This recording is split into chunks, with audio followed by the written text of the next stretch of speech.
Allez, mesdames, messieurs, bien le bonjour à tous, excellent vendredi. On se retrouve, on se fait un petit sommaire rapide pour retrouver nos invités ce matin, ils sont nombreux.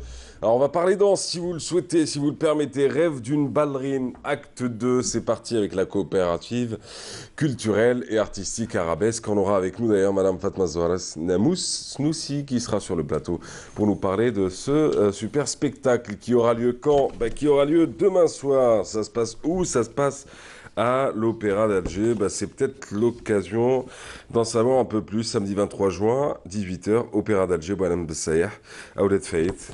Je vous en parle ce matin. Et pour ceux qui seraient intéressés, j'ai une petite invitation pour vous. C'est très simple, vous posez juste la petite question, ou sinon vous la demandez juste sur Twitter, sur hashtag la matinale des Z ou sur Mahrez Rabia. Aussi, Fethi Benachnou, comme tous les vendredis, c'est le doc de la matinale. Et avec lui ce matin, l'été et la santé. C'est peut-être l'occasion d'en parler, les petits bobos d'été. On parle beaucoup des bobos d'hiver, du printemps, mais cette fois-ci on s'arrête sur l'été. C'est déjà parti depuis quelques jours déjà. Enfin depuis hier. C'était le 21 juin. Oui, c'est le solstice d'été d'ailleurs. C'est la fête de la musique. Très peu célébrée, très peu célébrée. Peut-être qu'on va se rattraper du côté de l'Opéra d'Alger.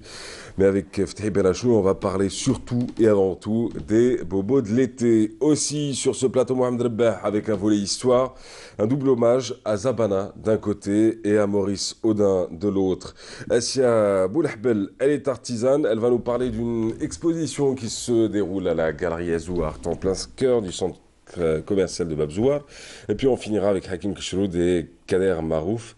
Alors Hakim Kishroud, c'est Monsieur Sport de Canal, évidemment. Et Kader Marouf, c'est l'organisateur d'un gala de kickboxing. On va parler de championnat d'ailleurs ce matin. Bienvenue chez vous, bienvenue dans la matinale. On part d'abord sur une première escale météo et on se retrouve juste après.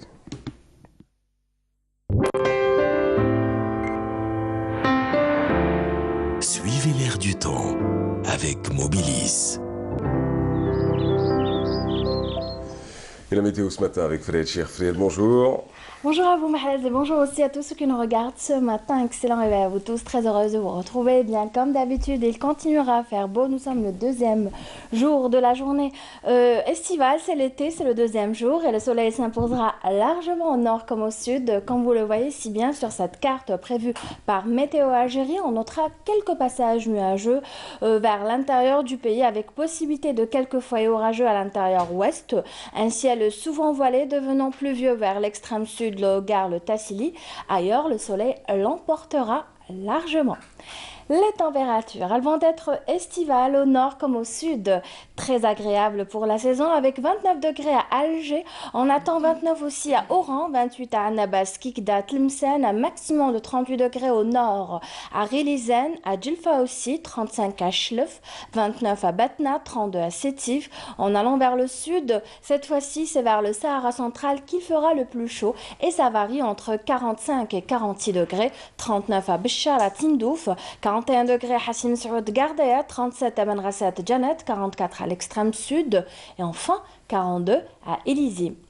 Place ce matin au continent européen.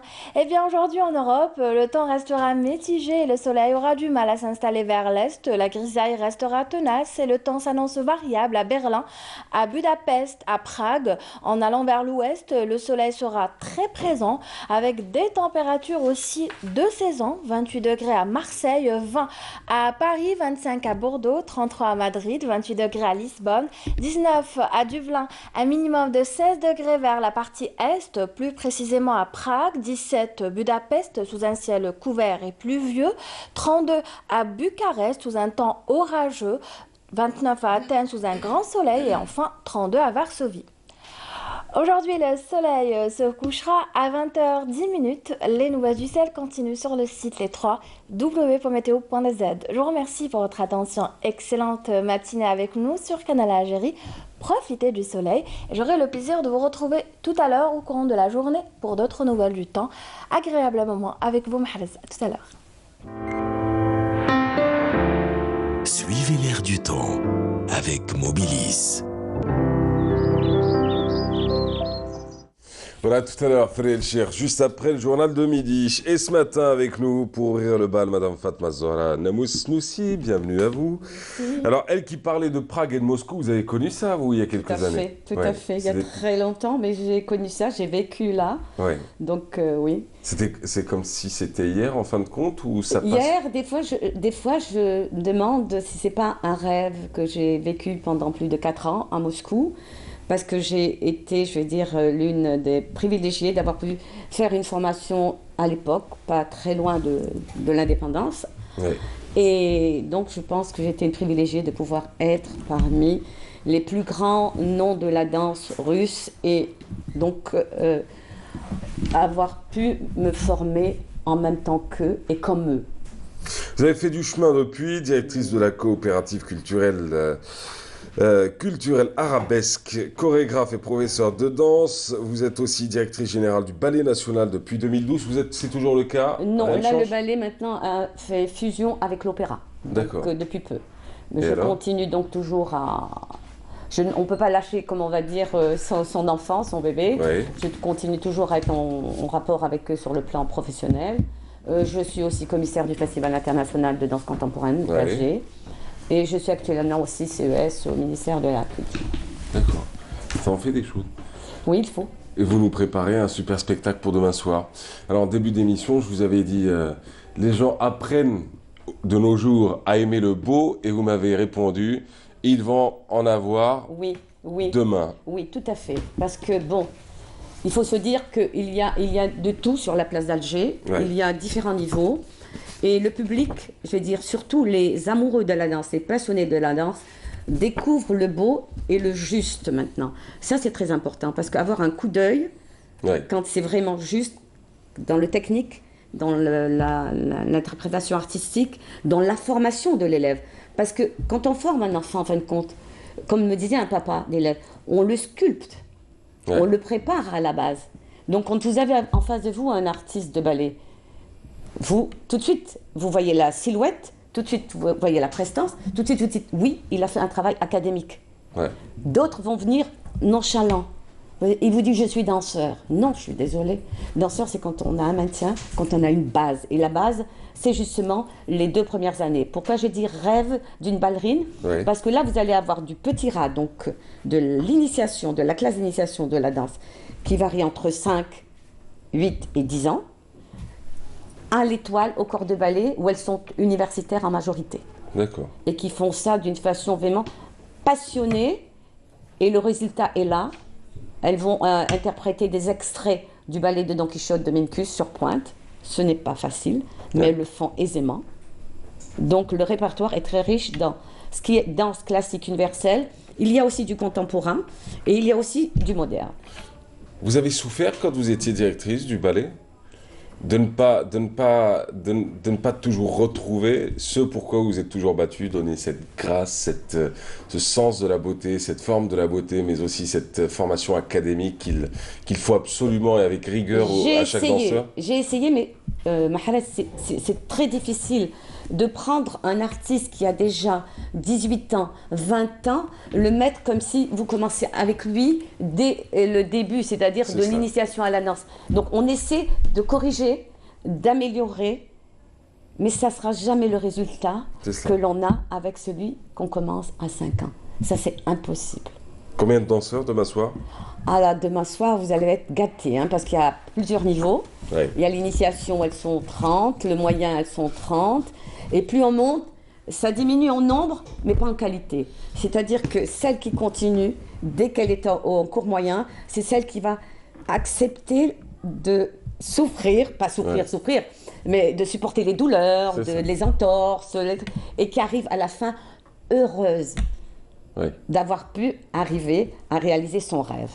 C'est un dur métier, danseur? Oui, c'est pas facile. Ouais, c'est un métier ou c'est une passion en réalité? C'est un métier aussi. On peut le pratiquer en tant que métier dans un pays comme le nôtre? Oui, actuellement oui. Parce qu'il peut être artiste de ballet, ensuite il peut se former, parce que c'est comme au football. On peut être un très bon footballeur, un très mauvais entraîneur. C'est ça. Et en danse, c'est la même chose. On peut être une très bonne ballerine et un très mauvais pédagogue ou professeur. Ouais. C'est la même chose. C'est le corps qui parle. Hein. D'accord. Le corps, il se prépare très tôt. Et là, vous avez traduit ce que pense une bonne partie de la population sur être bon Oui, mais je ne dis... quelque chose et pas forcément dans autre chose, même si c'est le même domaine. Oui, mais je dis que ce qui est réel, ce qui est vrai, c'est que le corps, il se prépare. C'est pas ah. Alors du coup, demain soir, vous avez parlé des danseuses, vous avez parlé de ce fameux spectacle. C'est la première représentation de ce spectacle? Oui, oui, parce que c'est le résultat de tout un travail, de toute l'année scolaire. Nous, on se prépare. C'est cela. On se prépare, on répète, on répète. Là, on répète avec donc des amateurs depuis une semaine, tous les jours. Et ils ont très bien supporté le rythme. Et là, on répète encore ce matin et on répète ce soir. C'est-à-dire, c'est une éducation que je donne en leur disant, voilà, pour arriver à un résultat, c'est pas dire je danse. Non, je me prépare. Ouais. Et comment je me prépare? D'une façon académique. C'est ça. Pas n'importe comment. Coopérative culturelle et artistique, Arabesque, demain soir, le spectacle, l'Opéra d'Alger ne vous fait pas peur? Bon, vous avez été à la tête du Ballet National, vous avez connu la Russie, vous avez connu la danse au sens propre et figuré. J'ai eu cette chance et je remercie Dieu. En plus, aujourd'hui, c'est vendredi. Oui. Non, mais est-ce qu'avec votre coopérative, vous ne craignez pas un peu l'Opéra d'Alger? Pas du tout. Ouais, plus de 1000 personnes dans la salle. Pas du tout. Elles ont eu ça l'année dernière. Ouais. Et quand on faisait ça au niveau, c'était au Théana aussi, c'était aussi archi comble, il fallait ramener des chaises en plus, au Palais de la Culture encore plus. Non, on est très bien suivis. Et puis moi, je suis très fière de ce que j'ai pu donc réaliser avec ce groupe d'enfants, d'adolescentes et d'adultes. C'est très important pour moi en tant que professionnelle. Quel conseil que vous donneriez à toute personne, jeune ou moins jeune, qui nous regarde ce matin et qui se dit « La danse, j'aime ça. C'est pas forcément mon métier, mais j'aime ça. » Mais vous savez, la danse, il y a le côté professionnel, il y a le semi-professionnel, il y a le débutant. Ouais. Tout le monde peut aller vers la danse en sachant ce qu'il veut en faire. Soit il veut en faire une profession, donc là, c'est un parcours assez particulier, soit il veut faire ça pour son plaisir aussi. Mais même quand c'est pour son plaisir, il faut faire juste. Et on peut le faire. Vous savez, il m'est arrivé d'être à l'étranger, d'assurer des cours de soir à des chefs d'entreprise femmes, des grands professeurs en médecine, qui avaient donc été formés pendant leur enfance et leur adolescence en tant que ballerines classiques, et qui ont gardé cette passion. C'est comme si c'était aller faire un match de tennis. Elles venaient le soir prendre un cours de danse classique après une journée de travail très pénible, mais c'était comme elle disait, un bol d'oxygène, une force en soi. Voilà, ça donne énormément de force et d'assurance. C'est ça. Oui. Donc c'est quoi? C'est donnez-vous à fond, oui, tout à fait. Vivez votre passion. Tout à fait. Il faut faire ce que l'on aime et le faire avec passion et amour. Vous avez fait ce que vous aimez? Oui, depuis, vraiment oui. Depuis longtemps? Oui, depuis toujours. Et puis bon, je remercie aussi mes parents qui à l'époque, vous savez très bien qu'en 62, c'était le lendemain de la dépendance, qui allait faire de la danse classique au conservatoire municipal d'Oran, c'était ouh là. Et puis bon, ensuite, on doit danser, on doit se mettre un petit tutu. Les parents découvrent et sont heureux de découvrir. Pourquoi? Parce qu'il y a encore une population étrangère qui est là, qui réside, et on fait la même chose. Donc on est pareil. Il n'y a aucune différence entre la petite musulmane ou la petite européenne qui résidait en Algérie. Et là, je raconte toujours cette petite histoire et je ne vais pas prendre temps. C'est que lors de l'inauguration du Palais des Sports d'Oran, je me souviendrai toujours, ça m'a marqué énormément. À ce jour, quand j'en parle, je suis émue. Pourquoi? Parce c'était l'inauguration donc du Palais des Sports, donc ça devait être dans les années 63, 64, je ne me souviens pas. Et donc le conservatoire municipal d'Oran devait réaliser l'ouverture avec donc de la danse, de la musique, du chant, toutes les disciplines. Et il y avait un monde fou. C'est simple, pour arriver à la scène, il a fallu qu'on passe par le sous-sol, parce qu'on ne pouvait plus rentrer par en haut. Et bon, il y a eu des intervenants français, des prénoms, les noms français. Bon, il y a eu des applaudissements. Ils ont annoncé un nom. Qui était le vôtre? Fatima Zahra. C'était les yo-yo et les cris. Je n'ai jamais pu entendre la musique. J'ai dansé, mais sans entendre ma musique. Et là, Ouais. je me suis dit, mon Dieu, comme on est fort, on peut être fort. Hein. C'est cela. C'est beau. C'est beau, c'est ça l'Algérie. Hein. Merci pour ce souvenir, Madame Fatma Zahra Merci. Namoussi Merci aussi. de m'avoir permis de le partager avec Ah vous. bah avec joie et avec plaisir. Et En je tout cas. vous attends demain soir. Et demain, c'est Et Rêve d'une j'invite ballerine. tous les passionnés de la danse à nous rejoindre. Demain, c'est ceci. Ça se passe à l'Opéra d'Alger. La vente des billets a déjà commencé. Oui, oui. Et puis, c'est 500 dinars. Hein. Oui, C'est vraiment juste symbolique. exact.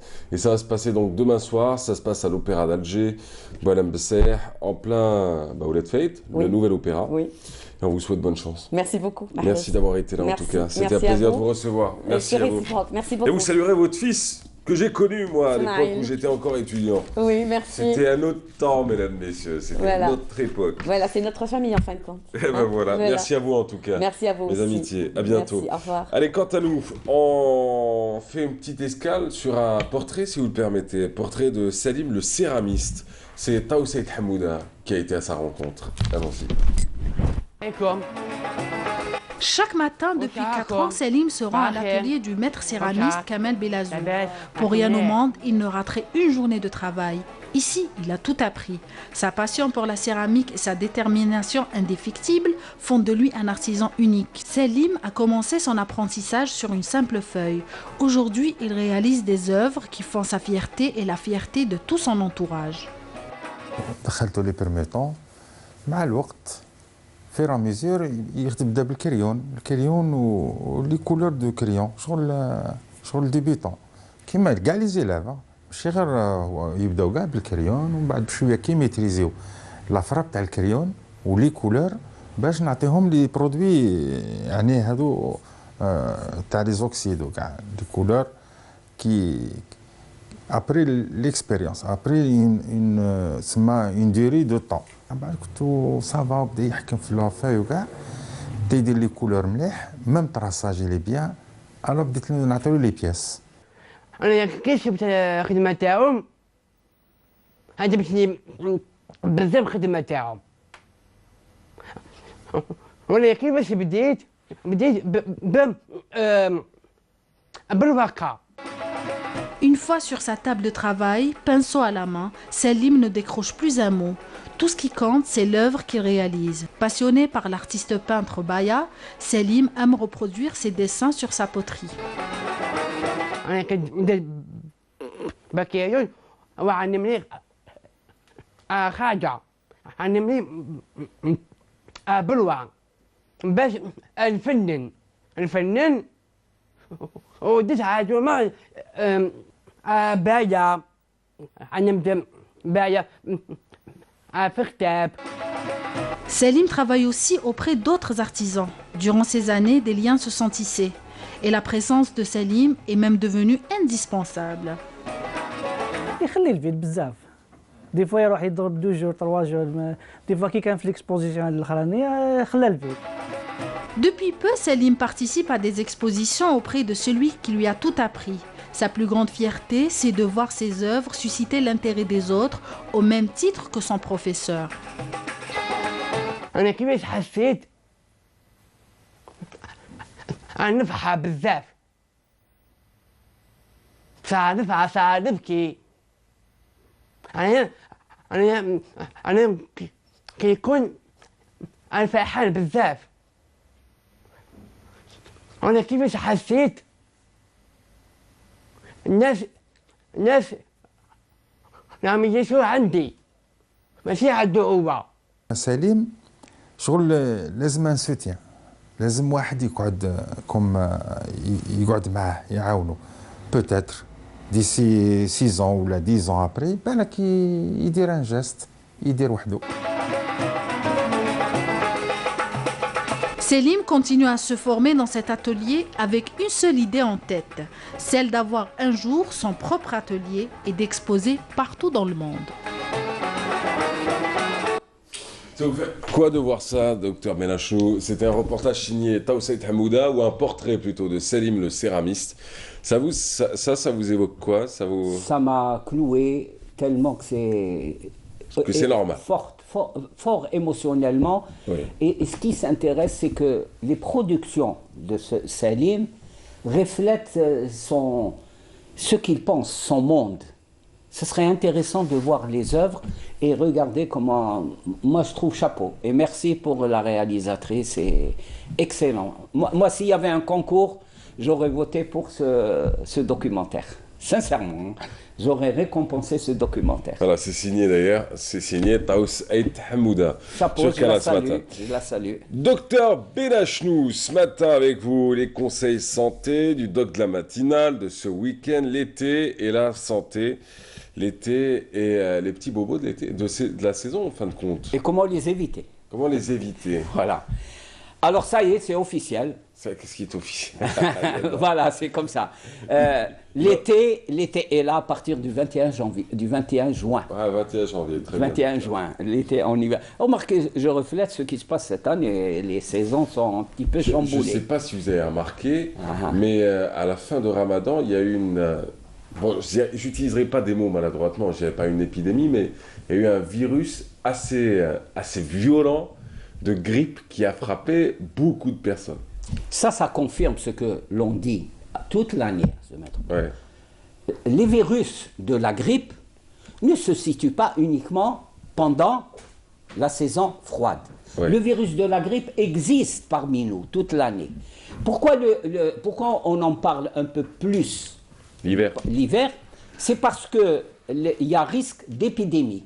Risque d'épidémie, ça veut dire qu'il y a augmentation de cas de grippe dû au virus. Mais le virus, tous les virus, il y a même la rougeole ces jours-ci, le virus existe toute l'année, il est présent, et il y a des moments où il y a un état de faiblesse, il y a un état de faiblesse du système immunologique, il peut contaminer une personne. Il peut entraîner des signes cliniques de grippe ou de rougeole. Mais les virus existent toute l'année avec une concentration, entre guillemets, de virus, donc une augmentation des possibilités de contamination en hiver. Le gros problème pour les médecins, pour la santé publique, c'est d'éviter qu'il y ait une épidémie. Une épidémie, on a même chiffré, je crois, 30 cas par semaine. Si on note dans une structure qui se respecte, 30 cas par semaine, il y a risque d'épidémie, c'est-à-dire extension à une majorité de gens. Il y a pire que l'épidémie, c'est ce qu'on appelle une pandémie, c'est-à-dire à l'échelon mondial, comme on dit. Ça y est, c'est officiel en été parce que officiellement, c'est le 21 juin de chaque année, le début de l'été. Et il faut savoir une chose, c'est que chaque saison apporte ses possibilités de petits bobos, comme vous dites, ou de grands bobos. Pourquoi? Ce n'est pas la saison qui est incriminée, c'est mon comportement à moi en tant qu'être humain, comment je vais m'adapter, m'acclimater à chaque saison. En été, il y a des caractéristiques. On prend la plus répandue, la plus logique, celle que l'on vit, c'est un ensoleillement très important. C'est un minimum d'astronomie, c'est que la Terre se rapproche un peu du Soleil, donc les températures augmentent. Les rayons du Soleil sont plus méchants, si je puis dire. Et c'est là où je dois prendre mes précautions. C'est pour ça que j'ai dit été et comment préserver sa santé. La peau est extrêmement sensible. Quoique les rayons de soleil sont importants pour nous, parce que ça permet de créer la vitamine D qui permet de renforcer les os, mais en même temps, à partir du moment où on fait intégrer la mode, d'ailleurs maintenant la mode c'est à ceux qui ont le teint basané, donc on pense que premier jour exposé au soleil à la plage, il faut faire extrêmement attention. C'est ce qu'on appelle le coup de soleil. Le coup de soleil, c'est une agression très grave de la peau. Au-delà de l'inconfort que l'on a cette nuit-là, surtout les garçons, surtout les enfants, les filles, il y a un inconfort. Tous. C'est ce qu'on appelle les crevisses, c'est ce qu'on appelle tous ces éléments-là. Mais il faut faire attention, c'est un risque grave de cancérisation. Deuxièmement, il faut savoir que nous n'avons pas les mêmes peaux. Il y a les peaux claires, il y a les peaux sombres, et surtout ceux qui sont le plus exposés et dangereux, ils doivent se protéger, c'est ce qu'on appelle le rouéja. c'est-à-dire les rouquins. Les rouquins sont extrêmement exposés et ils doivent se protéger. Troisièmement, notre peau peut être parsemée de ce qu'on appelle les grains de beauté. Ouais. Ça peut donner ce qu'il y a de très très méchant, et ça a une augmentation en Algérie. Les cancers de ces qu'on appelle les mélanomes, ce sont des éléments extrêmement, des cancers extrêmement virulents, et il faut se protéger parce que les cancers du mélanome, c'est ce qu'on appelle les mélanomes, ça est en augmentation. Tout ça, c'est l'été. Bon, certains vont dire, ah, déjà l'été, on va se relaxer, tout ça. Lui, il nous parle de ces choses-là. Et justement, il faut... Pourquoi j'en parle? C'est pas pour vous gâcher l'été. Non, je vous donne des... en tant que médecin, je vous donne des trucs pour passer un été agréable. Moi, je trouve pas comment ça peut être agréable si on n'est pas prévenu que le premier jour du soleil, on va courir pour s'exposer. Troisièmement, cette grande polémique concernant les écrans solaires. Les écrans solaires. Maintenant, il y a un consensus mondial, tous les médecins, la meilleure protection. Il faut se baser sur les écrans solaires, quels que soient les chiffres. Non, c'est une protection physique. Il faut faire porter aux enfants et à nous-mêmes des pulls à longue manche. Et deuxièmement, éviter ces casquettes à la MacGyver, ou comment ça s'appelle, les trucs, les casquettes. Un flash spécial, mesdames, messieurs, sur Canal ce matin. Nous avons le médecin qui est né dans les années très lointaines, quand l'ancêtre de la télé n'existait même pas d'ailleurs, et il vient de vous parler d'un personnage qui a marqué la télévision des années 80-90, qui a été même diffusé sur les écrans de l'ENTV. Oui. Il s'agit de MacGyver, c'était un homme capable, un homme couteau suisse, solution à tout, qui s'en sortait dans toutes les situations. Voilà. À notre époque, c'était hyper branché de regarder MacGyver.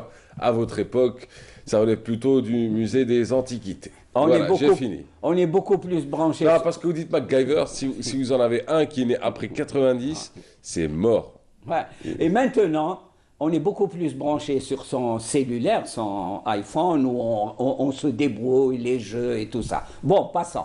Il ne faut pas mettre de casquette où il y a marqué Californie ou Spider-Man. Non, on peut mettre la casquette Californie, mais dans le bon sens, c'est-à-dire avec... Non, eh bien moi j'y vais plus loin. Ce qu'il faut porter, c'est ce qu'on appelle les chapeaux à large bord. À large bord. Oui. C'est très précis, hein, c'est ce qui est recommandé au niveau mondial, c'est pas uniquement. Et chez nous, on a l'habitude de faire. C'est ce qu'on appelle le mdal de nos campagnes, qui se trouvent. Le mdal, c'est fait de paille. Premièrement, c'est fait de paille, ça permet au cuir chevelu de respirer parce qu'il y a une circulation d'air. Ce qui ne l'est pas avec les casquettes en nylon, ça peut entraîner des chutes de cheveux parce qu'il y a une élévation de température, il y a présence de sueur, d'humidité, et ça peut attaquer le cheveu. Donc, et ça c'est important à large bord. Surtout pour les femmes, elles sont superbes avec ça. Regardez la famille anglaise en Angleterre, lors des garden parties. Ça, c'est des trucs comme ça. Oh, le mariage du rouquin, n'allons pas très loin. Voilà. Les femmes portent de très jolis chapeaux à large bord. C'est très beau, mais en même temps, moi, en tant que médecin, je dis que ça protège contre les rayons du soleil. Or, mettre des petits-enfants au bord de la plage avec ces petites casquettes qui sont peut-être belles, mignonnes, tout ça, mais je recommande... Ce n'est pas suffisant. C'est pas suffisant. Hadia, au point de vue, vous voyez que l'on peut décortiquer au niveau protection des rayons du soleil. Ça, en termes de crème, ça donne quoi? En termes de crème. Et d'écran solaire? Elles sont super. Mais attention. Qu'est-ce qui est super? Vous avez la moitié des crèmes solaires et des écrans qui étaient d'abord d'origine douteuse, bien qu'ils comportaient des codes européens et autres. Il n'y a que maintenant qu'il y a un labo 100% algérien qui vient de développer dans sa gamme de produits la crème et l'écran total. Quel que soit le labo. Ils sortent d'ailleurs cet été. Ouais. Bon, vous allez découvrir, pas la peine de vous donner la marque. Quel que soit le labo. Quel que soit ça coûte moins cher que les pseudo-produits espagnols. Oui, quels que soient les labos, quel que soit le produit, quels que soient les pays, il y a des règles d'utilisation d'une crème solaire. Premièrement, une crème solaire, on ne la met pas le matin à 8 heures et on pense la garder toute la journée. Une crème solaire, ça doit se changer, on doit se remettre de la crème toutes les 2 heures. Toutes les 2 heures, on doit se remettre. Parce qu'ici, on l'était, quelle que soit la crème, on pense qu'on la met à 8 heures du matin, on va la garder jusqu'à 19 heures le soir. Non, elle ne protège plus rien. Elle est wahda. Deuxièmement, c'est un problème pécunier et c'est une règle d'utilisation. Deuxièmement, on le dit assez souvent et on insiste sur ça, qu'une crème, surtout en Algérie, crème dermique, c'est-à-dire qui est en contact avec la peau, ça ne s'achète pas, comme je commence à le constater, au niveau des trottoirs. Oui. Des crèmes avec des noms farfelus. Une crème dermique, ça s'achète, c'est le pharmacien. Ça, c'est très important.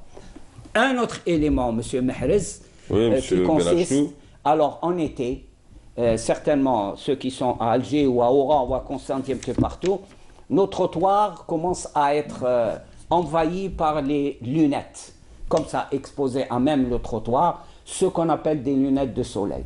Attention, c'est extrêmement dangereux. Le soleil, c'est des rayons UV, c'est des rayons, c'est des charges d'énergie. Et ce qui est important, c'est réellement protéger les yeux de la luminosité. Alhamdoulilah, l'Algérie est un pays où le soleil brille de ses 1000 couleurs.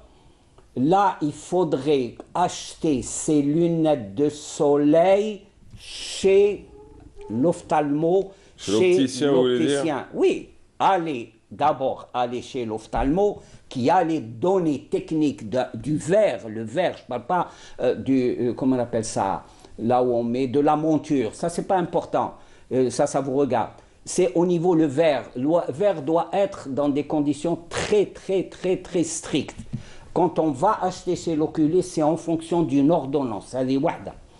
Deuxièmement, une recommandation spéciale pour les diabétiques. Les diabétiques, leurs yeux, leur vision, elle est exposée, elle est mise en danger par le diabète. Donc on ne s'amuse pas à acheter une monture de lunettes sur un trottoir comme ça parce qu'elle est belle, parce que je ne sais comment. Elle ne protège rien du tout. Pourquoi elle ne protège rien du tout? Ce qui la rend marron et noir, oui. Ça n'est pas une protection médicale, étudiée, scientifique. C'est juste une peinture qui est posée comme ça, qui ne protège nullement l'œil. Au contraire, elle trompe notre œil. Il croit savoir que c'est alors qu'elle laisse passer tous les rayons. C'est cela. Donc ça, c'est important. Bon, pas toutes les marques, bien sûr. Non. Ouais.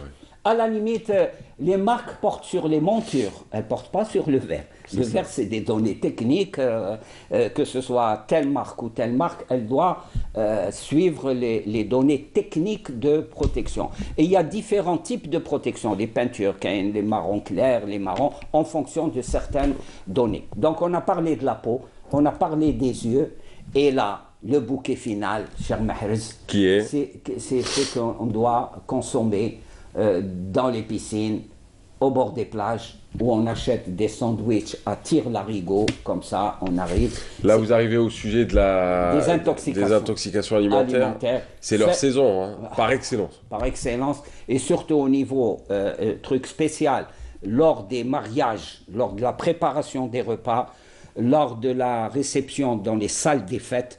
Moi, je trouve qu'on doit les soumettre, surtout les mariages. C'est quelque chose de privé, mais les brigades de contrôle d'hygiène doivent intervenir au niveau des maisons, là où on doit préparer. Quand on signale qu'il va y avoir un mariage, je crois qu'il faut aller un peu plus loin, demander est-ce que c'est vous qui allez préparer vos repas, ou bien est-ce que vous allez chez un traiteur, ou bien, pour qu'on puisse avoir, parce que c'est extrêmement dangereux, et surtout la viande hachée, qui n'est pas bien entreposée, ou bien qui est entreposée pendant 24 heures ou 48 heures.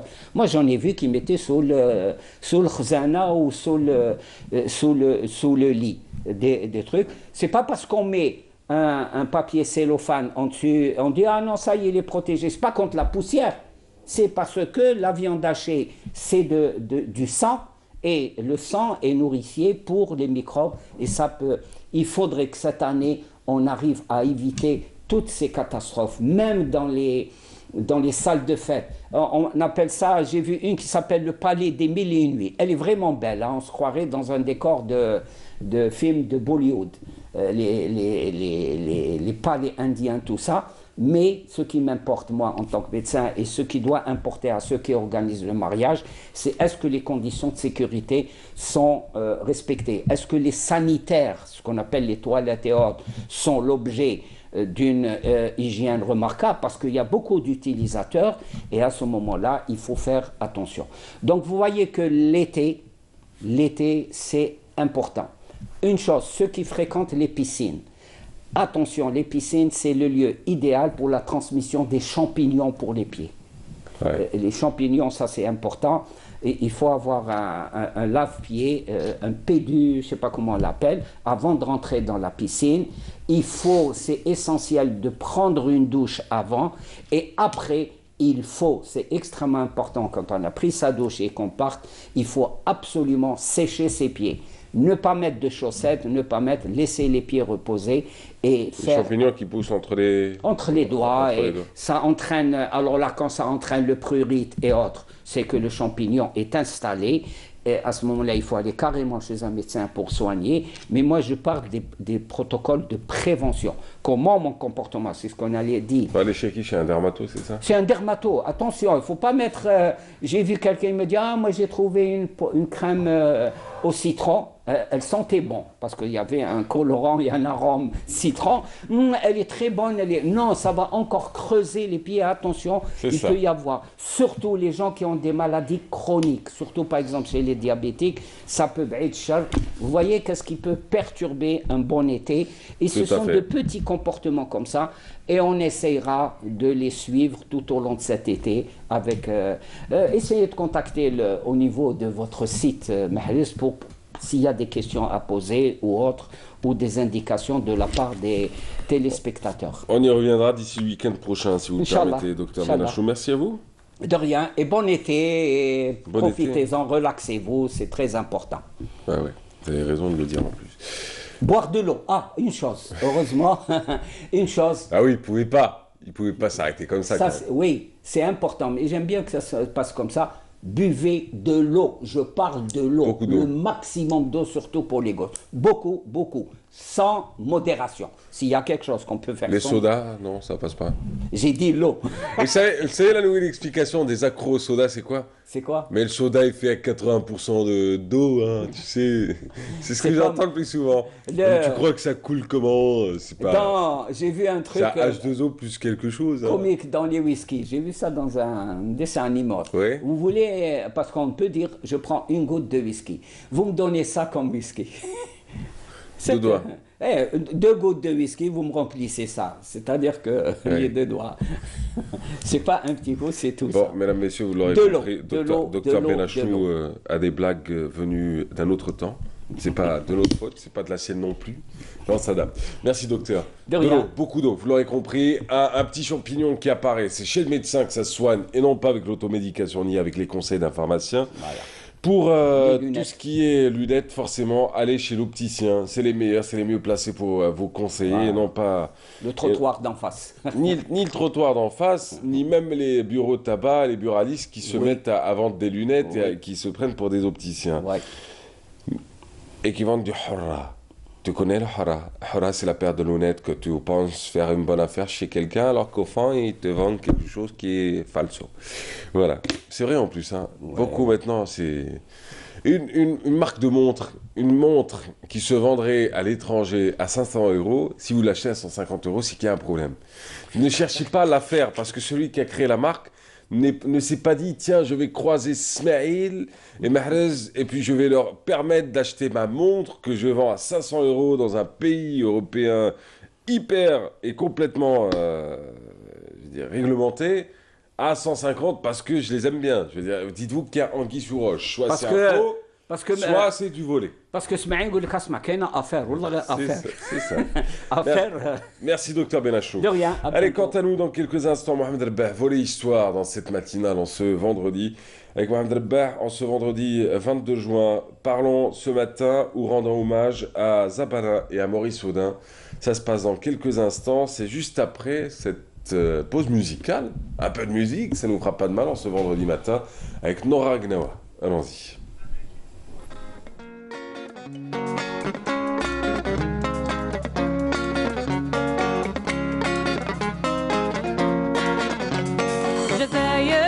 زينة البلدان من بكري على مكير طرف نجماها والهلال جزاير يا بلاد الشجعان فواكينا وبالصح تبان جزاير يا زينة البلدان من بكري على مكير طرف نجماها والهلال جزاير يا بلاد الشجعان فواكينا وبالصح تبان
وراهم يا حسرة يا زمان قاعدين بصمة في تاريخ المجيد مذكورين حتى في القرآن 3,500,000 شهيد وراهم يا حسرة يا زمان قاعدين بصمة في تاريخ المجيد مذكورين حتى في القرآن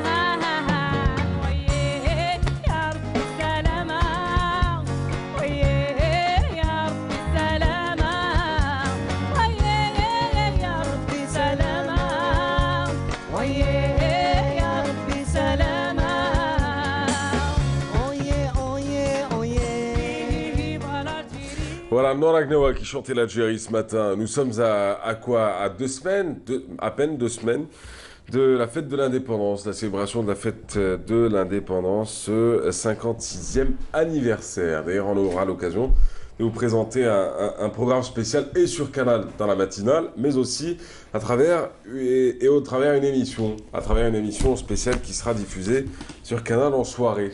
Alors, ce matin, avec nous pour parler d'histoire, nous avons Mohamed Rabah. Mohamed Rabah, vous êtes un passionné d'histoire. On vous voit souvent pour parler de pas mal de sujets thématiques, pour marquer certaines dates. Aujourd'hui, on va parler de 2 hommes, de 2 grands noms de la guerre de libération nationale, de l'indépendance, de la révolution algérienne. Il s'agit de Ahmed Zabana et de Maurice Audin. Alors, 2 hommes qui avaient un même but, un même espoir, mais qui ne se connaissaient pas, et avec 2 destins complètement différents, mais qui sont liés en fin de compte. Oui. Ouais. Merci Bonjour. de l'invitation. Bienvenue. Bon, maintenant, ça y est. Ouais, Ça y est, Mohamed Rabah, on va pas se dire bonjour à chaque fois, les salam alek, c'est fini. Oui, il y a 5 ans, on s'est dit notre premier bonjour, maintenant, c'est comment vas-tu, ça va bien, et tant mieux. C'est vrai, c'est vrai. Alors. Eh bien, ils sont Zabana et Maurice Audin, Ahmed Zabana et Maurice Audin sont d'actualité. L'Algérie commémore la mort de ces 2 héros. Ahmed Zabana a été exécuté le 19 juin 1956. C'est ça. Maurice Audin est mort sous la torture dans l'après-midi du 21 juin 1957. Ahmed Zabana, Maurice Audin, 2 noms liés par l'histoire. Est-ce qu'ils se connaissaient? Ils ne pouvaient pas. Posons-nous les questions que l'on se pose que rarement. C'est-à-dire que le parcours de chacun, on peut le retrouver sur Wikipédia. La vie de chacun a des détails près, on peut les retrouver aussi sur la toile aujourd'hui. Racontez-nous un peu, en fin de compte, la vie, le quotidien de chacun. D'abord, se connaissaient-ils, pour commencer? Se sont-ils déjà croisés? Se sont-ils déjà rencontrés? Ont-ils déjà échangé sur l'indépendance? Sur leurs visions différentes, leurs visions communes? Non, Ils ne se sont pas connus. Ahmed Zabana est né en 1926 à Oran, enfin, dans la région oranaise.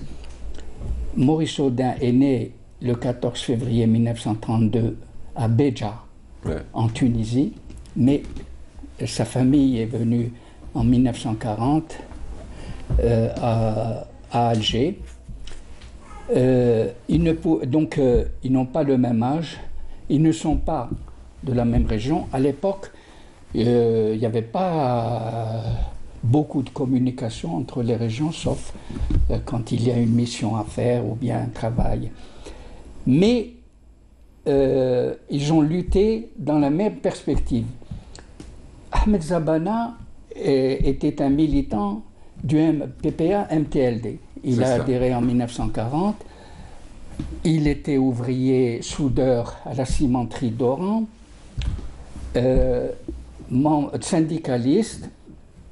Il a été membre de l'organisation spéciale, la branche armée du PPA-MTLD. Oui. Et il a été arrêté en mars 1950 lorsque cette organisation a été découverte par la police. Il a fait la prison pendant 3 ans. Maurice Audin a fait Zabana a fait des études jusqu'au certificat d'études. Maurice Audin a été au lycée Gautier, le lycée Omar Racine. Il est allé à l'université d'Alger, brillant lycéen et brillant étudiant, et il a été choisi en 1953 comme assistant par son professeur. Ouais. Voilà, donc avant 54, voilà comment ils sont.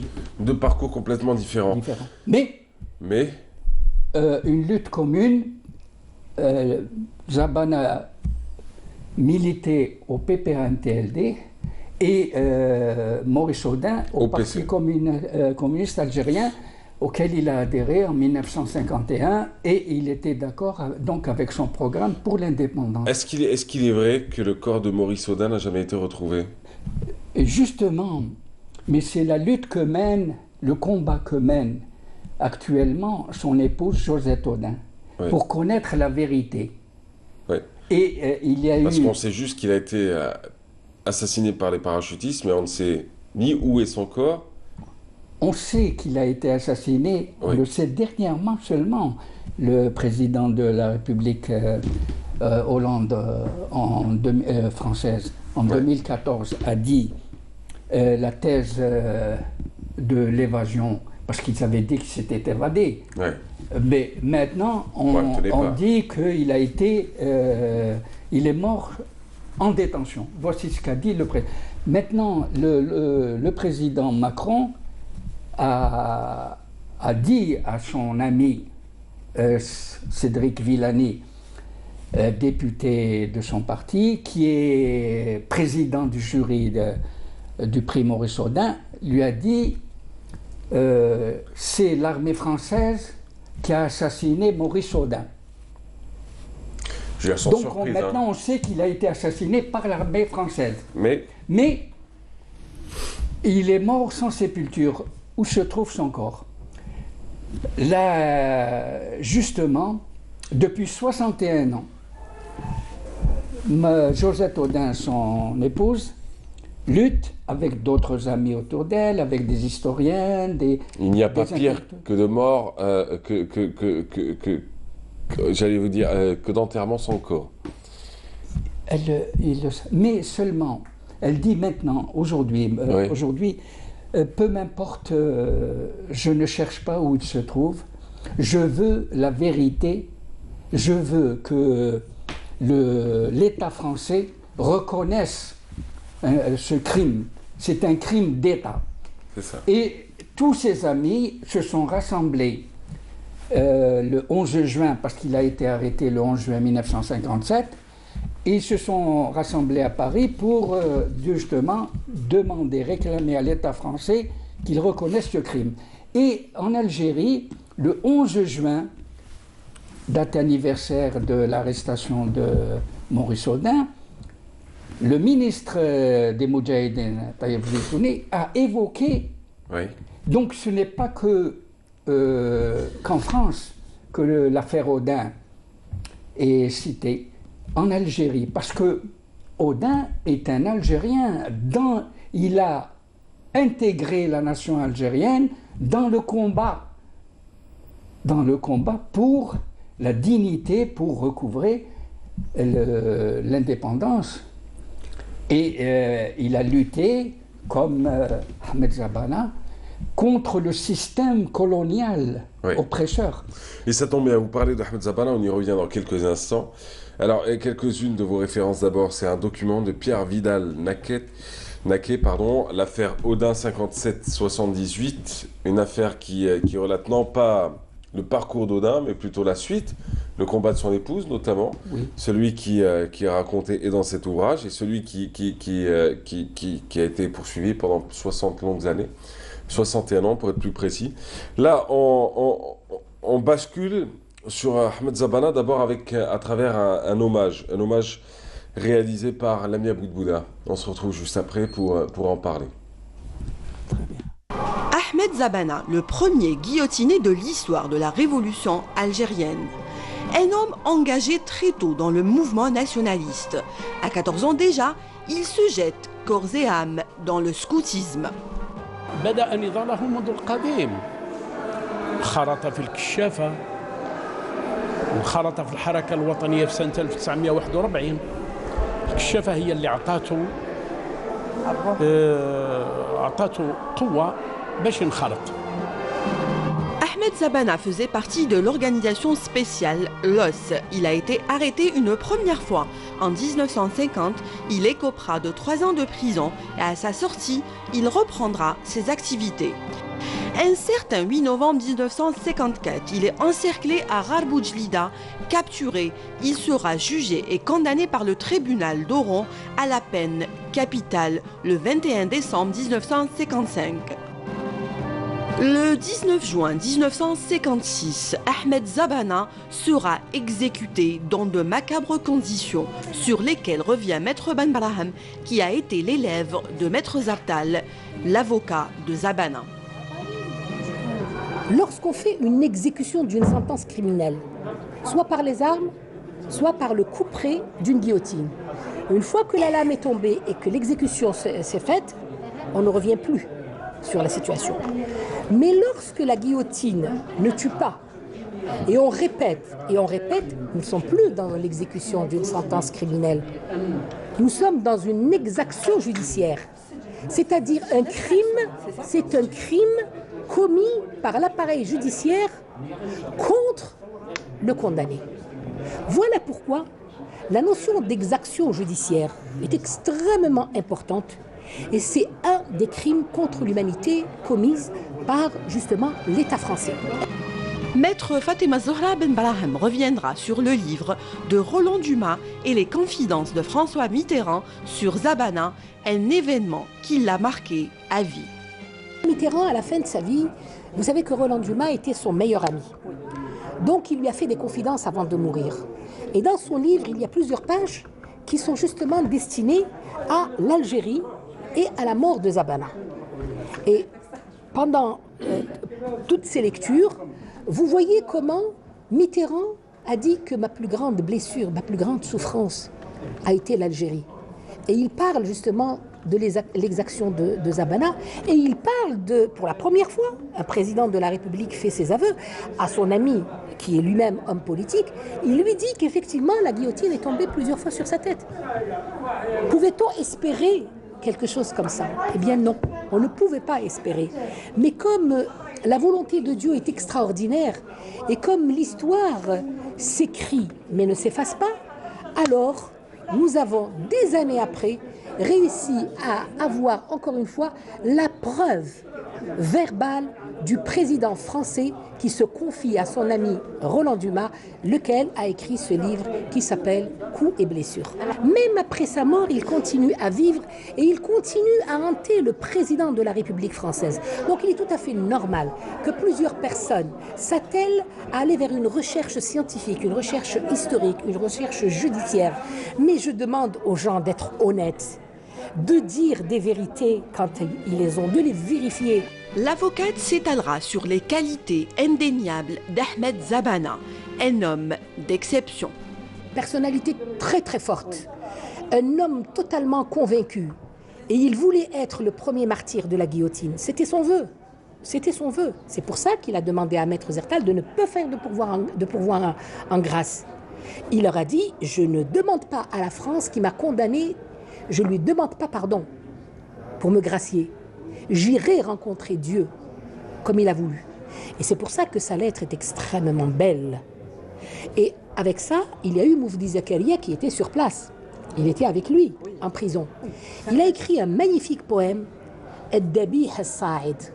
C'est un poème extraordinaire, parce qu'il n'y a pas beaucoup de marche entre sa cellule et l'eau, il n'y a pas beaucoup de marche. Il y a juste quelques petites marches, mais quand il est sorti de sa cellule, il était dans une dignité extraordinaire. Il était extasié. En fait, Zabana était déjà parti avant même d'arriver à la guillotine. Il avait déjà rencontré Dieu.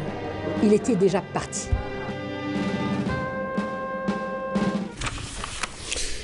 L'hommage à Ahmed Zabana avec l'ami Aboud Bouda, et on en parle avec vous d'ailleurs ce matin, Mohamed Zabana.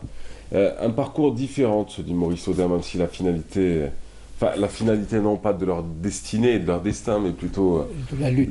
Leur lutte était la même, avec les mêmes valeurs et les mêmes principes. Oui, c'est pour ça que j'ai dit que ce sont deux noms liés par l'histoire, unis.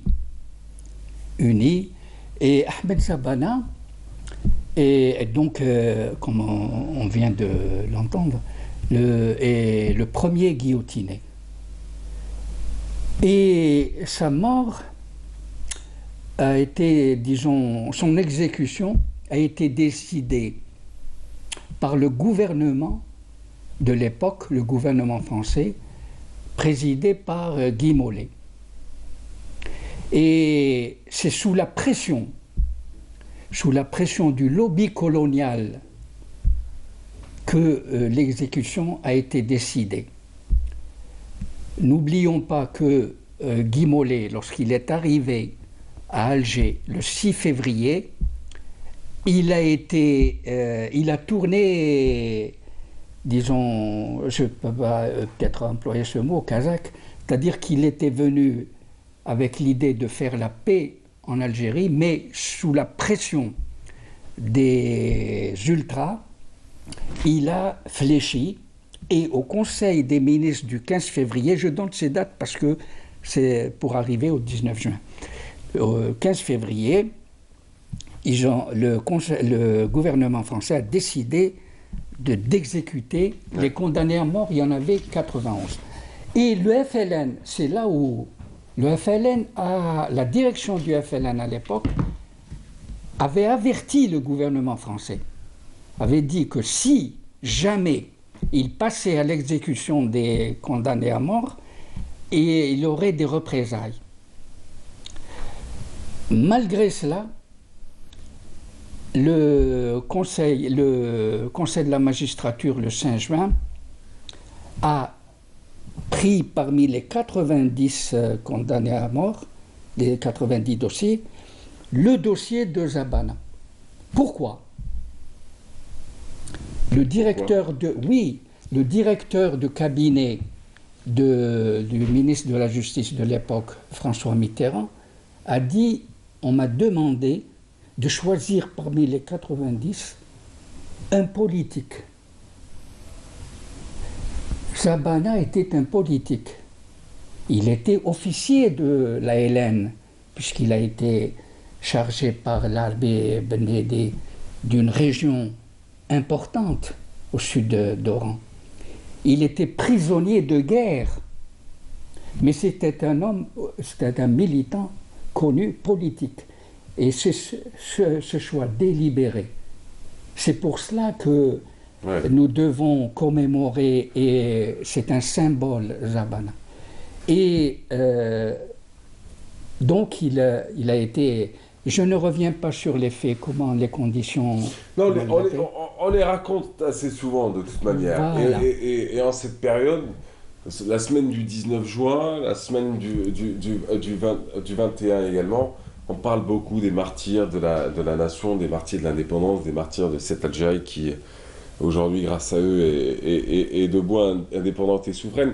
Mais ce qui nous intéresse aujourd'hui, c'est aussi de parler peut-être de certaines valeurs, de parler de certains faits méconnus qui ne sont ni enseignés à l'école, ni partagés dans les écoles toujours, ni racontés sur les plateaux de télévision. Il est important que vous ayez le temps et la liberté de nous raconter ces faits qui ne sont pas les faits que l'on retrouverait assez facilement. Le 19 juin 1956, nous pouvons dire qu'avec l'exécution de Zabana, la France s'est enfoncée dans la guerre. Cette guerre qui a duré quand même 6 ans de plus. Il y avait 54, mais elle s'est enfoncée, elle a décidé de mener la guerre à outrance. Il faut dire qu'en 1956, en mai 1956, la LN avait l'initiative de plusieurs embuscades, et le gouvernement français, après le vote des pouvoirs spéciaux en mars 1956, a décidé de l'envoi du contingent en Algérie, c'est-à-dire renforcer son armée professionnelle. Le contingent, c'est quoi? Ce sont des jeunes français, ouvriers, employés, étudiants, c'est-à-dire sortis du peuple français.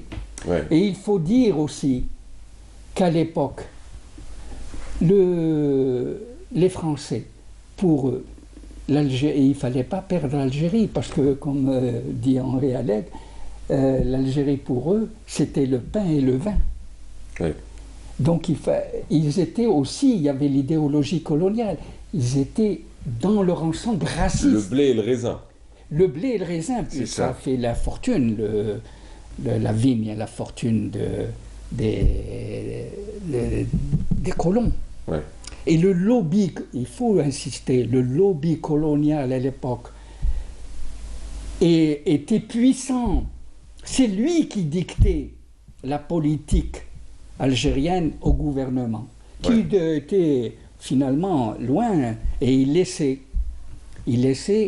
le soin à son gouverneur général. Il ne faut pas oublier que à l'époque, le ministre résident était Robert Lacoste, et qui était pour le maintien de l'Algérie dans la France. Donc, c'est le 19 juin, il faut le voir comme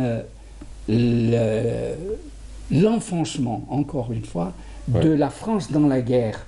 C'est pour ça que lorsqu'on arrivera au 5 juillet, lorsqu'on discutera du 5 juillet, c'est la France... on se reverra d'ici là. Oui, la France, De Gaulle cherchait à sortir de cette guerre dans laquelle le gouvernement avait enfoncé. Et j'espère que vous serez nombreux à regarder et la matinale ce jour-là, le 5 juillet et le 4 juillet, qui seront évidemment consacrés en partie pour la partie du 4 juillet à la célébration du 56e anniversaire de l'indépendance, la commémoration donc, et la célébration surtout, et le 5 juillet avec une émission spéciale bien évidemment, et sur Canal en soirée, j'aurai l'honneur et le plaisir d'être entouré de plusieurs panels d'experts qui seront là pour parler de la guerre de libération nationale, de parler de l'engagement de la population, de revenir un peu sur la célébration, la fête, jeunesse également, 19 mars d'un côté, mais le 5 juillet comme étant une date symbolique,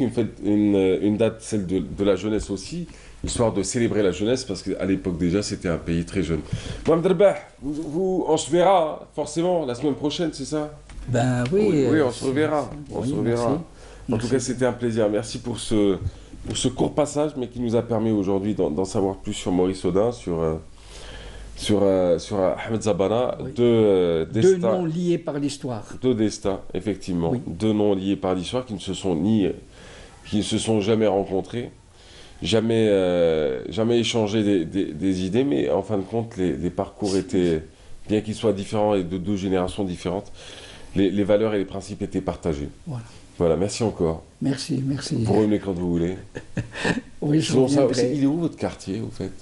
Moi, je suis pas très loin d'ici, au centre d'Alger. Vous êtes au centre? Oui. C'est sympa là-bas? Sauf quand il y a du bruit de la fête de la musique. Ah, il y avait la fête de la musique? Oh là. Et nous avons participé jusqu'à 1h du matin. Quoi. Ça vous a dérangé? Non. Vous aimez cette jeunesse? Je veux dire, ça m'étonnerait au-delà d'un humour un peu décalé, un peu noir. Je ne pense pas que vous soyez contre ce type de célébration, contre le fait de voir cette jeunesse s'épanouir, comme on dit. Et non pas s'épanouir, hein, c'est-à-dire c'est une explosion de joie, Non, je plaisantais parce que c'était la musique elle-même, c'est-à-dire que je ne sais pas la musique que j'aime, disons. Mais vous aimez le twist, non, il y a beaucoup de bruit. Oui. Mais je suis d'accord avec vous. Je suis pour la multiplication de manifestations culturelles dans le pays, pour que cette jeunesse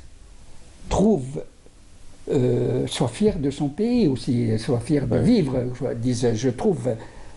C'est ça, parce qu'on passe notre temps à dire chez les voisins, les Marocains, les Tunisiens, les Européens. Ou bien les Français, parce qu'il y a la... Et pas assez chez nous, et quand on fait chez nous, parce que vous me parlez de ça, ça m'a rappelé étrangement une histoire qui ne vous ressemble pas de toute manière. Je sais que vous ne partagez pas ces valeurs, mais cet homme qui voyait des événements être organisés à côté de chez lui, mais cet homme avait un peu de pouvoir, il habitait juste à la descente, comme ça, avenue Franklin Roosevelt, qui a pris son téléphone, qui a appelé des ministres pour dire arrêtez-moi ces fêtes. Et ces ministres en question ont arrêté les fêtes. Et c'est ça qui était triste, de voir une jeunesse, oui, j'imagine bien, de voir cette jeunesse privée de fêtes et de célébrations parce que monsieur voulait dormir la nuit, alors qu'on aurait pu lui offrir un double vitrage. Merci encore, merci d'avoir été là. Merci, c'est moi qui vous remercie. En échange, il a offert de la frustration à une jeunesse qui voulait juste sortir.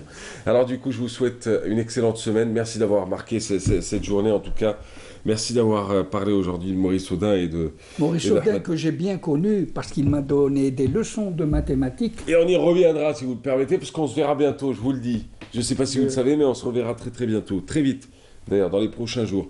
Et Ahmed Zabana, bien évidemment. Nous, on se retrouve dans quelques instants avec Hakim Kishrout pour parler de sport, et puis on se retrouvera aussi avec une artisane pour nous parler d'une exposition qui va se dérouler à la galerie Ezouart. Mais juste avant, portrait d'Adidi Oussédé. Vous allez voir. Non, voilà, c'est le portrait d'un passionné de moto, en tout cas que vous allez le découvrir tout de suite. C'est pas Adidi Oussédé, ça ce sera pour tout à l'heure, ou pour une prochaine fois, mais le passionné de la moto a été rencontré par qui?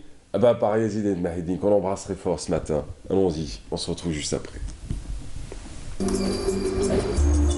Au cœur de la capitale, face à la Mare Nostrum, Alain Dumont, un passionné belge de la moto, reprend sa grosse cylindrée et entame sa promenade algéroise. Tout ça a commencé environ il y a 4 ans. Moi j'ai toujours aimé la moto, j'ai roulé en moto, ça fait maintenant presque 40 ans que je roule en moto. J'apprécie beaucoup les paysages qu'on peut voir à partir des hauteurs d'Alger. Pour moi, ça fait partie aussi du contact avec le pays. C'est d'aller voir, ça m'a toujours intéressé, c'est d'aller voir l'arrière-pays, c'est d'aller voir les petites bourgades. Et c'est là où on a des contacts parfois beaucoup plus chaleureux et beaucoup plus intéressants. C'est ici que Monsieur Bricoleur monte et démonte des motos des années 80. On applique les dernières vérifications et voilà que la BMW retrouve sa seconde jeunesse. J'en suis maintenant à ma 3e BMW complètement démontée et puis restaurée. Et j'ai trouvé que ces vieilles motos qui ont rendu tellement de bons services à la nation, elles méritent autre chose que la casse, autre chose que la rouille. Et donc, elles ont la capacité d'encore rendre des gens heureux pour de nombreuses années. Pour ça, il faut leur redonner une deuxième jeunesse. C'est un petit peu ce qui m'a vraiment poussé pendant ces 4 ans de restauration de moto. Alain Dumont, un pilote modèle, plaide pour une conduite sécurisante, respectant les usagers de la route. C'est ma conviction, tout en étant très respectueux de ce qui l'entoure. C'est-à-dire éviter évidemment de faire trop de bruit, de nuisances, éviter de fâcher les autres usagers de la route en les bypassant, en faisant des queues de poisson. C'est en étant respectueux des autres qu'on reçoit également le respect, qui est important pour notre sécurité en tant que motard. La participation que j'ai eue à la fête de la moto à Riyad El Feth fin avril 2018, c'était pour moi l'occasion, premièrement, de montrer ce qui est possible de faire avec des anciens modèles, évidemment sans ménager sa sueur, mais aussi de lancer un petit message relatif à la récupération. Donc il y a beaucoup de gaspillage dans ce monde. Notre motocycle boy, gratifié de tous les honneurs à Riyad El Feth, continue son bonhomme de chemin avec une ardente passion pour les deux roues. Ouais, bien sûr, la moto, c'est la passion de Yazid El Mehedine aussi, vous saviez ou pas? Oui. Je ne sais pas si c'est vrai ou pas, mais bon. C'est un globe-trotter, Yazid. C'est un globe-trotter. Bah oui, ah ouais, on le connaît, c'est un globe-trotter. Ah oui, ouais, ça c'est. Voilà. Et du happy, en deux roues. En deux roues, mais physique. R11. Voilà. R2, R11, R2. R2, R11, oui, c'est vrai. Voilà. Bonjour, Mahrez. Bonjour. Ça vous fait quoi d'être rédacteur en chef du service des sports, responsable du service des sports? Bah cool. Bien. Cool, ça bosse. On se sent bien? Ouais. Quand on a un peu de pouvoir, on se sent... Mais c'est pas une question de pouvoir. C'est vrai qu'il y a beaucoup plus de responsabilités, mais bon, ça n'a rien à voir. La responsabilité, c'est de pouvoir, surtout quand c'est bien mené, quand on gère bien, quand on est dans le respect de l'éthique et de la déontologie, quand on est dans le respect de l'autre. Donc il y a une forme de pouvoir et puis vous la tournez à bon escient, c'est-à-dire que vous en faites bon usage, quoi. Bah oui, pour l'instant, ça se passe très bien avec tout le monde. On se sent bien, quoi. Voilà. Et ça se passe très bien aussi avec tout le monde. Oui, mais on se sent bien, on se sent... Bah oui. Non, le seul inconvénient, c'est qu'on est là tous les jours. Voilà, c'est le seul inconvénient, c'est d'être là tous les jours. Et il se prend au sérieux, le gars. Non, mais c'est vrai que c'est une responsabilité. Je suis heureux d'être le président de tous les sportifs d'Algérie. Hein. Alors, du coup, on va parler sport et foot. Je pensais qu'on était débarrassé du foot et pas encore. Maintenant, il y a la Coupe du Monde. Ah bah oui. La Coupe du Monde de toutes les surprises. Oui. Rappelez-vous, moi, je suis sûr que c'est une équipe mais complètement inconnue au bataillon, qui n'était pas du tout attendue et qui se retrouvera finaliste et vainqueur. Ce sera ni la France, ni l'Argentine, ni peut-être même le Brésil. Vous allez voir, ça va être... Il va y avoir des surprises. En tout cas, on a commencé déjà par voir qu'il y a déjà des surprises. Bon, même si certes, on est un petit peu déçu par la participation des équipes africaines et arabes, hein, donc qui sont sortis très très tôt de cette compétition. Mais bon, il reste quand même quelques représentants. Il reste encore la Tunisie, il reste le Sénégal. Le Sénégal qui a gagné son premier match. Égypte, Maroc à la maison. Égypte, Maroc, Arabie Saoudite, pratiquement, ils sont tous... L'Arabie Saoudite... Il ne fallait pas s'attendre non plus à des miracles. Hein. Oui, mais ça reste quand même un pays musulman, un pays arabe, donc qu'on soutient. Voilà.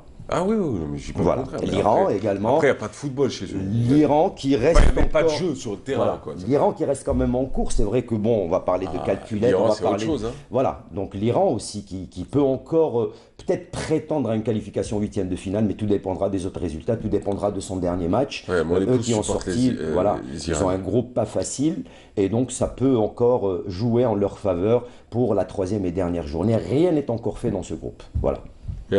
Et alors, bon, pour l'instant, il y a des déceptions. L'Argentine hier qui a été battue, cartonnée par la Croatie qui est en train d'impressionner 3-0. Également le Danemark, on les avait vus face à l'Australie, un super beau match, un but partout donc dans ce groupe et dans ce match, hein, donc entre le Danemark et l'Australie. C'est quoi, il y a Danemark, Australie, Pérou, France, c'est ça? Pérou-France, la victoire des Français, 1-0 face au Pérou. Les Français qui ont assuré... équipe approximative. Hein. Ouais, mais bon, ils ont quand même assuré leur qualification au prochain tour en huitième de finale. Idem pour la Russie, donc pour certains clubs qui ont d'ores et déjà assuré leur qualification au prochain tour et ils vont jouer à l'aise hein, leur troisième et dernier match. Ils vont pouvoir opposer, on va dire, les titulaires. Hein, bon, mais il y aura quand même à jouer la première place du classement parce qu'on ne sait pas contre qui on va tomber au prochain tour. Et là, il va y avoir des calculs hein, pour la troisième et dernière journée de cette compétition et donc de ce début hein, des éliminatoires de cette Coupe du Monde, de cette première phase. Voilà, bah, c'est dit. Et petit message à Benzema ou à son père, si tu nous regardes, Oh là, si j'étais entraîneur de l'équipe de France, je t'aurais mis. Je t'aurais mis même chauffeur du bus, mais je t'aurais mis dans la liste. Alors, on rappellera qu'aujourd'hui, il y aura également 3 matchs à suivre. Le Brésil, lui, sera face au Costa Rica. Le Brésil qui avait été tenu en échec lors de son premier match, un but partout. Le Nigeria qui avait été battu affrontera l'Islande. Et puis, un très très beau match également à suivre avec une équipe surprise, la Suisse, qui affrontera la Serbie. Voilà, donc ce sera cet après-midi à partir de 19h. Très bien, du coup, toujours avec l'Assemblée Générale élective de la Ligue professionnelle de football, l'élection d'un nouveau président. L'air Karbech, c'est officiellement fini. Voilà, c'est Abdelkader Medouar, le porte-parole officiel donc, de la ISO Schleuf qui hier a été l'ancien président, élu. Non C'est l'ancien président, mais bon, par la suite, il avait dit qu'il n'était plus président, mais qu'il était porte-parole officiel de la ISO Schleuf, qui a été nommé avec 12 voix donc, pour prendre la Ligue professionnelle de football D donc, depuis hier.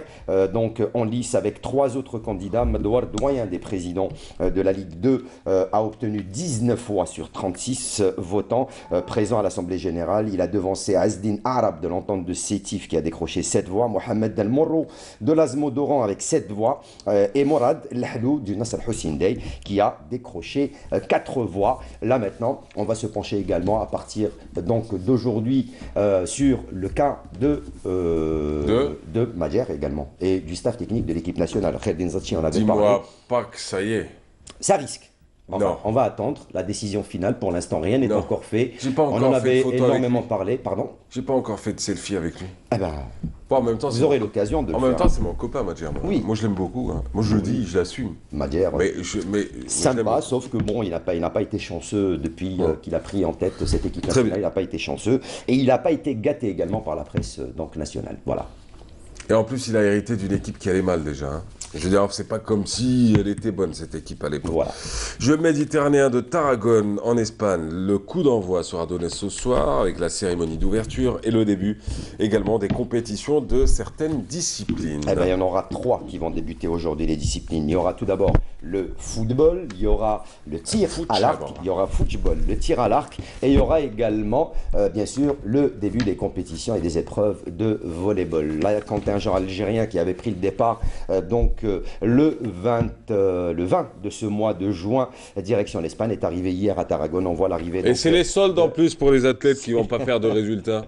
Alors, il y a une délégation de 479 donc, représentants avec 233 athlètes qui vont représenter l'Algérie dans 24 disciplines. 233 athlètes. Il y aura 102 techniciens qui accompagneront donc, la délégation algérienne et donc bien sûr les préparateurs. Les préparateurs. Et il y aura également 12 donc, médecins, personnes qui s'occuperont de la santé de nos athlètes. Oui, mais il y a une centaine de personnes en plus, c'est qui ? 102 techniciens, c'est des entraîneurs, c'est des techniciens. 102 techniciens, ok. Voilà. Et 12 médecins, ok. 233 athlètes. On est à 300 et quelques. Et puis après le restant, aucune idée. Voilà. C'est les membres du comité olympique. Monsieur le ministre des Sports, je tiens à vous signaler qu'il y a 100 personnes dans une délégation, c'est pas ce qu'il faut. Mais il y a les représentants du comité olympique, les représentants des différentes fédérations présentes, les présidents de fédération. Là, on a parlé des techniciens, mais après, il y a les présidents de fédération, il y a les membres de fédération. Voilà. Rien à dire. Les 100 personnes vont composer le comité je suis contre la culture populiste, un peu de dire oui. Non, pas cette fois-ci. Un athlète doit avoir son entraîneur, il doit avoir son préparateur. S'il lui faut son épouse pour faire des résultats, tu lui envoies son épouse pour un soutien moral. Pour cette fois-ci, le comité olympique et le ministère de la Jeunesse et des Sports étaient clairs, nets et précis. Non, mais c'est très bien. Pas question de faire du tourisme. Bonne chance. Voilà. Par contre, pour les athlètes qui vont gagner des médailles, c'est mieux. Vous allez bien profiter des soldes en Espagne actuellement. C'est moins 80%, deuxième des marques, c'est la classe. Et on rappelle très rapidement que le début donc, des compétitions, ce sera à suivre cet après-midi avec l'équipe nationale algérienne qui affrontera le pays organisateur. Ce sera à partir de 13h30. L'Algérie face à l'Espagne. C'est les U18 ans qui vont représenter l'Algérie et non pas les U21 ans parce qu'au départ, c'était l'équipe olympique qui devait représenter l'Algérie. Petit changement de la DTN et de la Fédération algérienne du football, ce sont les U18 ans qui vont représenter. Ils ont préféré envoyer les plus jeunes. Non, ils sont en train de les préparer pour 2021. Vous le savez que l'Algérie organise les Jeux méditerranéens à Oran en 2021 et on est en train de préparer. Voilà. Autant les mettre dans le bain dès maintenant. Voilà. J'ai acheté un petit bout de terrain, je mettrai des tentes dessus et vous pourrez venir louer chez moi. Ça s'appelle chez Marez. Chez Marez du côté de l'Oranie. Voilà.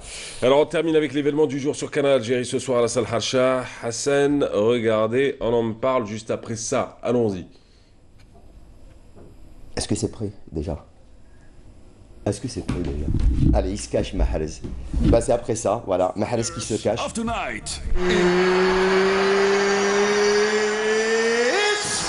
Karim Marouf presents an absolute amazing show. I got chills, man. I can't believe this is really gonna happen. It is gonna happen. This place is on its feet. Right when we thought it couldn't get any better. Here we go. Tired of being runners-up. We're coming up. Unbelievable! Oh my goodness! Wow! A flurry of big punches! Oh, over the top! Wow! Just punishing him. Staring right at me. I must take it, baby. Hard work pays off. You get what you want. Trying to finish this fight. This could be it. And he gets rocked again! The future's here at last. Oh! Tonight! The new beginners. Victorious. We take what we want. We born warriors. Unbelievable! Tente Mahrez. Ah, c'est violent ça. C'est beau. C'est quoi? C'est du kickboxing. C'est le Et de championnat la du monde boxe qui se déroule en Algérie. C'est pour la première fois en Algérie, Avec championnat du monde. 22, les meilleurs mondiaux, voilà, les meilleurs mondiaux dans les différentes catégories qui seront présents. Il y aura 10 combats, 7 titres mondiaux qui seront mis en jeu ce soir, avec 2 combats de boxe thaï également. Ça sera donc une présentation. Tout en une seule soirée. Ce sera à partir de 21h, en différé. Pardon? 11 combats? Il y aura 10 combats. 10 combats dans 7 titres mondiaux qui seront mis en jeu ce soir et 2 combats de boxe thaï. C'est organisé donc par Kader Marouf, qu'on connaît, 5 fois champion du monde, 6 fois champion d'Europe, organisateur. La plupart de ces athlètes, c'est ses poulains, donc c'est leur manager général. Et ce soir, il nous fait plaisir d'organiser pour la première fois en Algérie ce genre de compétition. C'est la 89e édition des E1 World. C'est des championnats du monde de kickboxing et de boxe thaï. Et ce sera donc à partir de 22h30 sur Canal Algérie à suivre en notre compagnie. J'aurai le plaisir de commenter pour vous cette compétition. Super programme sur Canal ce soir et nulle part ailleurs. Merci encore. C'est moi. On se fait à X. X. Alors c'est ma nouvelle manière de... Hey, non, c'est pas... Ouais, voilà. X. Voilà. Voilà, X. Là, t'as pas de grippe. T'as plus rien. Dès qu'il y en a un qui tire, tu dis X, mon frère. Écran. Voilà, c'est quand on a trop peur. C'est ça. Merci beaucoup. C'est moi. C'est sympa, comme d'habitude. Demain matin, même heure, même si t'es responsable. Voilà, on espère avoir peut-être un champion ou 2 de champions du monde qui seront avec nous avec leur ceinture demain. Eh bien, très bien. Quant à nous, on se retrouve dans quelques instants.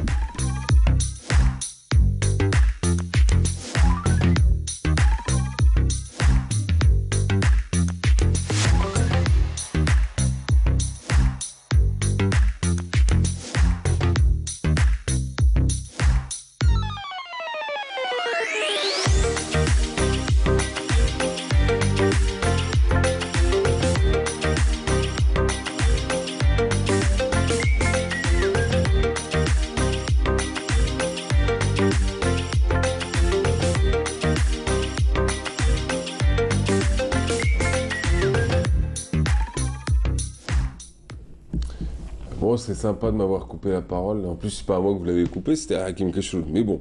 Allez, nous, on est de retour. Elle est arrivée. Elle s'appelle Assia Boulahbel. Bienvenue à vous. Merci. Vous êtes artisane, créatrice de bijoux et artiste peintre sur verre, c'est ça? Sur verre, oui. Comment ça va bien? Ça va, merci. Alhamdulillah. Vous êtes là pour nous parler d'une expo que vous organisez à Ezouart. Oui, à Ezouart, donc c'est un vernissage en solo. Oui. Bon, déjà, je profite de l'occasion pour remercier le centre commercial de nous offrir cet espace gracieusement.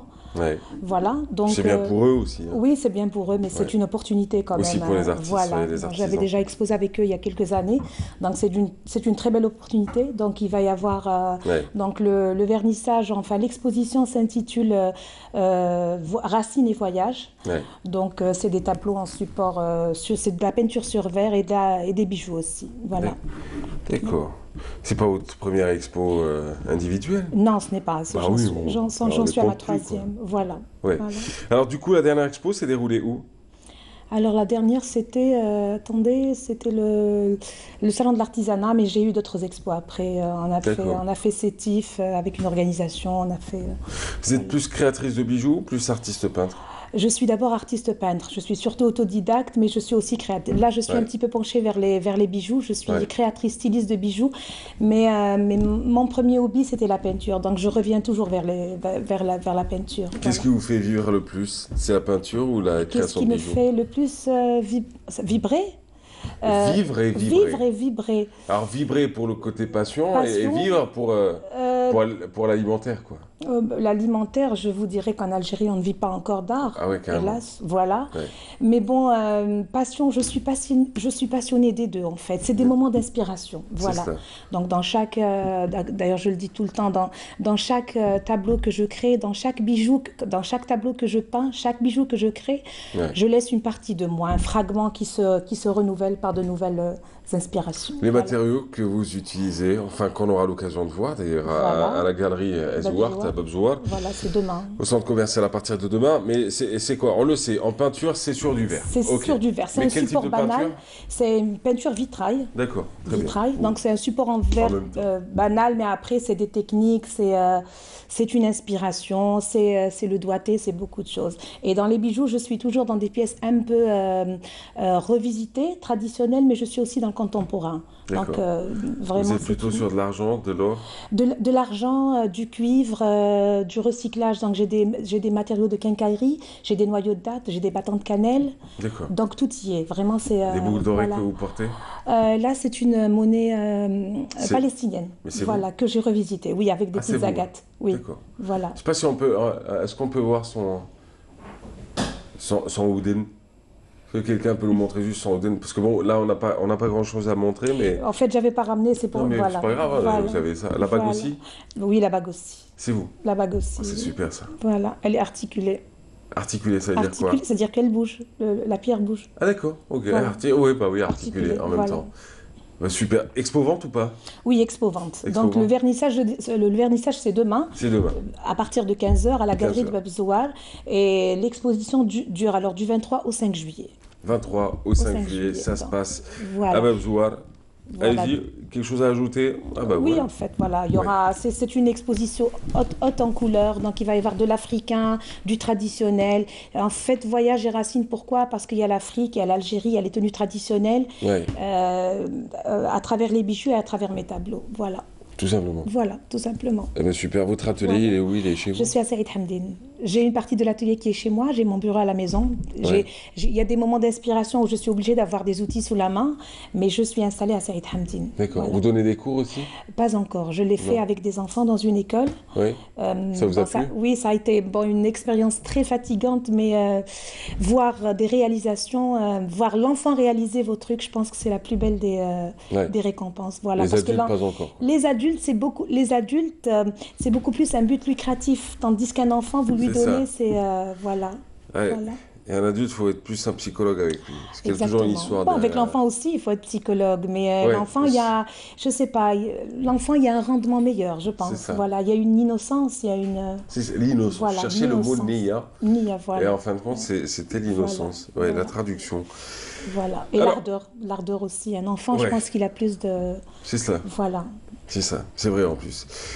Assia Boulahbel, je ne me suis pas trompé. Oui. Voilà, vous êtes artisane, artiste peintre, vous faites de la peinture sur verre, vous faites du bijou, de la création de bijoux aussi. Alors, une page Facebook, j'imagine? Oui, j'ai une page Facebook, c'est Essia Boulahbel, mais je ne poste pas beaucoup pour le plagiat, tout simplement, parce que là... Ah, vous avez peur de ça? Oui, c'est pas que j'ai peur, ça me fait plaisir que les gens s'inspirent, on s'inspire tous certainement. Mais pas trop non plus. Mais après, les bâtons de cannelle, j'étais franchement, avec toute modestie, la première à avoir intégré ça à mes bijoux. Et vous le retrouvez? Et là, je retrouve l'ambre, et là, ça me... Bon, personnellement, ça ne me dérange pas beaucoup. Ça vous fait plaisir, mais vous vous dites... Ça me fait plaisir. J'ai pas eu le temps de le raconter, de le faire vivre, de le partager. Voilà, c'est dommage parce que je pense qu'il y a un sentiment très agréable que les gens qui copient ne connaissent pas. C'est le matin en se réveillant, savoir que c'est mon produit, c'est ma création, c'est ma... Elle sera demain à la galerie Ezouart. Ciao camarades, merci à tous. Merci.